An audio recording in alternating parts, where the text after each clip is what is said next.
ከዚህ በላይ ያሉት አፓርትመንት ናቸው የመኖሪያ አፓርትመንቶች አፓርትመንቶች ናቸው አሁን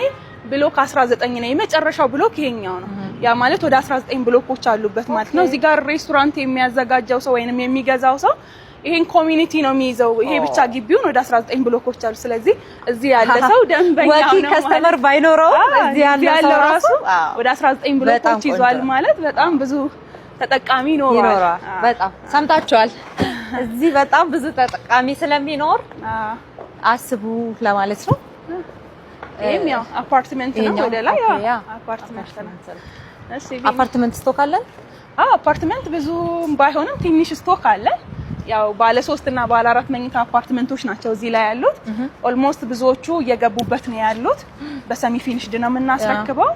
ጽዳቱን ብዙዎቹ መተው አድንቀው ነው እየገዙ ነው ያሉት እንግዲህ አንደኛ ቪው ነው ያው አፓርትመንት ሲገዙ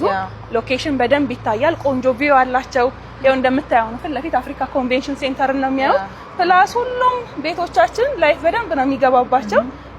በተጨማሪ ደግሞ ምንም አይነት የኮለን ችግር የለበትም ስለዚህ በዚህ አይነት ስታተስ የተሰራ አፓርትመንትን ብዙ ሰዎች ናቸው የገዙት እንግዲህ ደንበኞቻችንን ማመስገን ፈልጋለሁ አሁንም ጥቂት የቀሩን ስቶኮች ስላሉ ያው ከመጡ እኛ በደንብ እናስተናግዳቸዋለን ሰምታችኋል ጥቂት ስቶኮች አለን ማለት ነው ሳትቀደሙ ቶሎ ብላችሁ ይሄን የመሰለ ቪው ያዩ መኖር በራሱ ሌላ ነው አይደል ቡዚ ይሄ ምንድነው ስክሪን ነው እንግዲህ ማስታወቂያዎችን አሁን የንግድ ሱቆቻችን እንግዲህ እንደነገርኩሽ ወደ 472 የንግድ ሱቅ አለ እንዲሁም ደግሞ ትልልቅ ሬስቶራንቶች አሉ ስድስተኛው ላይ ኢቭን ወደ 1300 ካሬ ላይ ያደረፈ ሬስቶራንት ነው ስለዚህ ይሄንን ሁሉ የገበያ ማዕከል የሚያስተዋውቅ ስክሪን አለ ማለት ነው ስለዚህ እዚህ ላይ ንግዳቸውን ምርታቸውን ማስተዋወቅ ይችላሉ ማለት ነው ሶ ሁለቱም ስክሪኖች ለዚሁ ነው የተገጠሙት ለዚሁ ስራ በዚሁ ላይ ፕሮሞሽን ማድረግ ይችላሉ ማለት ነው ሰው እንግዲህ ስድስተኛውን ብንሄድ ልክ እንደዚህ አይነት ሰፊ ቴራስ ያለው ሬስቶራንት ነው ያለን 1300 ካሬ ላይ ነው ያረፈው የተለያዩ ሩሞች አሉት እንግዲህ እነዚህን ቦታዎች ራሱ አንድ ሰው ገዝቶ ለብዙዎች ማከራየት ይችላል አሊያም ደግሞ የተለያዩ ንግዶችን ማድረግ ይችላል በተጨማሪ ይሄ እዚህ ያለው ኮሚኒቲ የሚጠቀምበት ጂም ስፓ የስፖርት ማዘውተሪያዎች አዎ በሚገባ ጂም እና ስፓ በቃ በጣም ብዙ ነው ያለው ኢቭን ከኛ የገዙ ደንበኞች ለዚህ ፐርፐዝ ብለው ያሰቡት ሁለተኛ ላይ አለን እንደምትመለከቱ ደግሞ ሰፊ የሆኑ ኤሪያዎች ደግሞ አሉ ለጂም ለስፓ እንዲሁም ደግሞ ለጤና ተቋማት ለሚሆኑ ነው ይሸጥ ነው ኢቭን እዚህ ውስጥ ወደ 7 የጤና ተቋማቶች አሉ ትልልቆቹን ሳይጨምር ማለት ነው ልክ እንደ ሆስፒታል ደግሞ ለአይን ህክምና የተዘጋጀ ደግሞ ትልቅ የአይን ህክምና ሆስፒታልም አለን ማለት ነው ሶ ይሄ እንግዲህ ብዙ ደንበኞች ሃይ ሪል ስቴትን እና ኮሚኒቲውን መርጠው ኢንቨስት ያደረጉበት ሳይት እንደሆነ የሚያሳይ ነው በጣም ቆንጆ ነው በቃ ማለት ሁሉንም ነገር በአንድ ስፍራ የሚገኝበት ማለት እንችላለን በሚገባ አሁን ወደ ኦፊሶቹ መንደር ነው የምንሄደው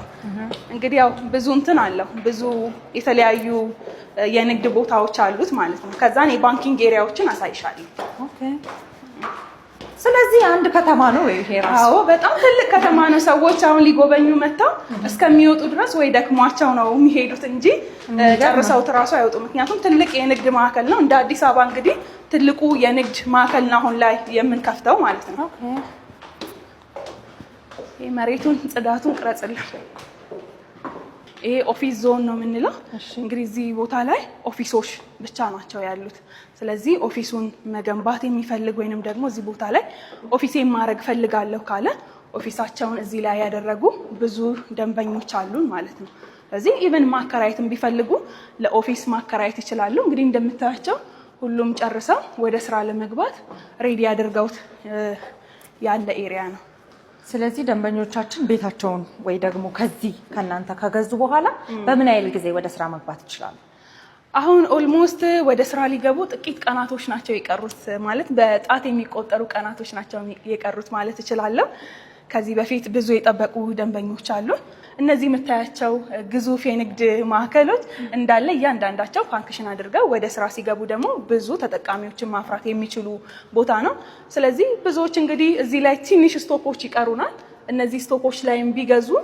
ወደ ቀጥታ ወደ ስራ ነው የሚገቡት ማለት ነው ስለዚህ አንድ ወር ባልሞላ ጊዜ ውስጥ ፋንክሽን የሚያደርግ ሾፕ ስለሆነ እዚህ ቦታ ላይ ኢንቨስት ማድረግ እንግዲህ ብዙ ማርኬቶችንም መሳብ ይቻላል ማለት ነው እንግዲህ እዚህ ቦታ ላይ ኢንቨስት ማድረግ ማለት እንግዲህ ለወደፊቱ ትልቅ የኢንቨስትመንት መንገድና አማራጭ እንደሚሆን እኔ ማየት ይችላልው። ስለዚህ ወደ ባንኮች ኤሪያ ደግሞ ልሰድሽ። እዚህ ላይ የሌለ ነገር የለም። ባንኪንግ ኤሪያ አለ፣ ኦፊስ አለ፣ ጌም ዞን 5 ላይ አላሳየውሽም። ጌም ዞኖች አሉ፣ 6 ላይ ሌላ ሬስቶራንት አለን። ከዛን ደግሞ ከታች ደግሞ ስታንዳርድ ሾፖች የምንላቸው አለ፣ ኤሌክትሮኒክ ዞኖች አሉን። እንዲሁም ደግሞ ለተለያዩ አገልግሎቶች የሚውሉ ደግሞ ለብራንድ ሾፖች ኢንተርናሽናል እና እንዲሁም ደግሞ ሀገር አቀፍ ብራንዶች የሚቀመጡበት ደግሞ የራሳችን ዞን አለን ማለት ነው።